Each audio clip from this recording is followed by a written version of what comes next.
اللہ کریم نے فرمایا یہ تو نیکی نہیں کہ منہ مشرق کی جانب کرو یا مغرب کی جانب کرو.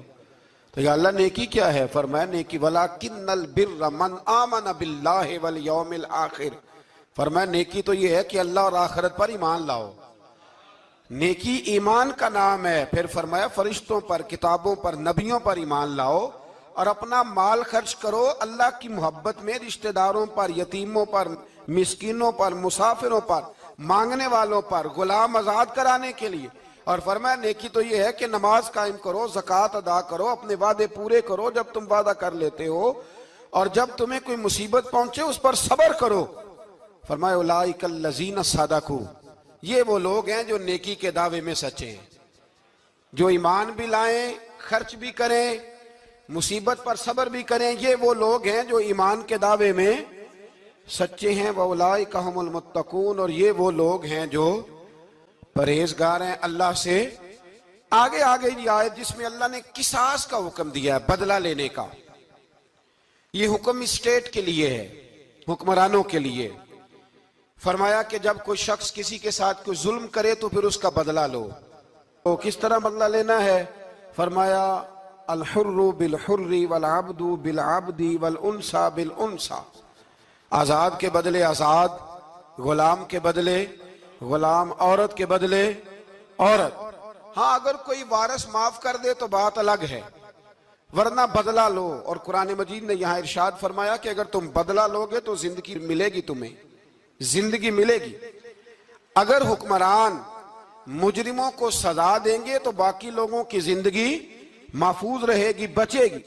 حکم دیا گیا یہاں کہ بدلہ لیا جائے. پھر جب ہم 6 سے 7ویں رکوع کی طرف چلتے ہیں تو اس میں اللہ نے روزے کا حکم دیا، رمضان کی فضیلت بیان کی، اور ارشاد فرمایا گیا کہ جو روزہ نہ رکھ سکے وہ فدیۃ طعام مسکین، جو تو مریض ہو، بیمار ہو، وہ تو اتنے روزے جو ہے وہ اگلے دنوں میں رکھ لے. اور آگے جا کے یہ بھی بتایا گیا کہ جو زیادہ ہی بیمار ہو پھر وہ ایک مسکین کا فدیہ دے دے، کھانا دے دے. پھر اسی آیہ کریمہ میں رب کریم نے فرمایا اگر تم مجھ سے دعا مانگو گے اسی رکوع میں تو فرمایا میں تمہاری دعاؤں کو بھی ضرور قبول کروں گا. پھر اسی میں بتایا گیا کہ رات کے وقت تمہیں کھانے کی بھی اجازت ہے اور عمل زوجیت کی بھی تمہیں اجازت دی جاتی ہے. اسی طریقے سے پھر آگے اللہ تبارک و تعالیٰ نے حج کے مہینوں کے بارے میں علامتیں ارشاد فرمائیں اور مسائل حج کچھ آگے جا کے بیان کیے. اور ایک اور غلط رسم لوگ رسمیں بنا لیتے ہیں نا، ایک اور رسم تھی کہ یہودی اور عیسائی جب حج کرتے تھے نا احرام باندھ لیتے تھے، پھر دروازے سے گھر میں داخل نہیں ہوتے تھے، اوپر سے چھلانگ لگا کے کہ اب ہم پاک ہو گئے.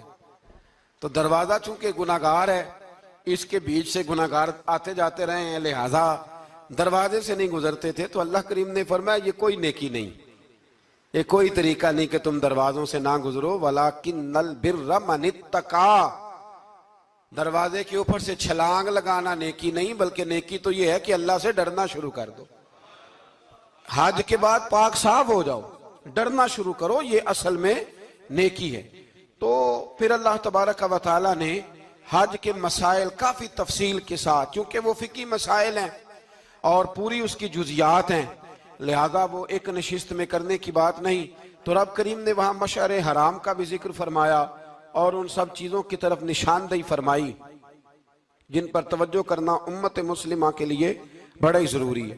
پھر آگے 8ویں رکوع تک یہ باتیں مختلف انداز میں چلتی رہیں. پھر 9ویں سے 10ویں رکوع میں ایک بات رب کریم نے یہ ارشاد فرمائی کہ میں نے کافروں کی نظر میں نا جب انہوں نے میری نافرمانی کی ہے، میرے کلمہ نہیں پڑھا، میرے محبوب کو نہیں مانا، قرآن مجید کو نہیں مانا، تو فرمایا میں نے دنیا کی زندگی ان کے سامنے مزین کر دی. یہ بڑی سمجھنے والی بات.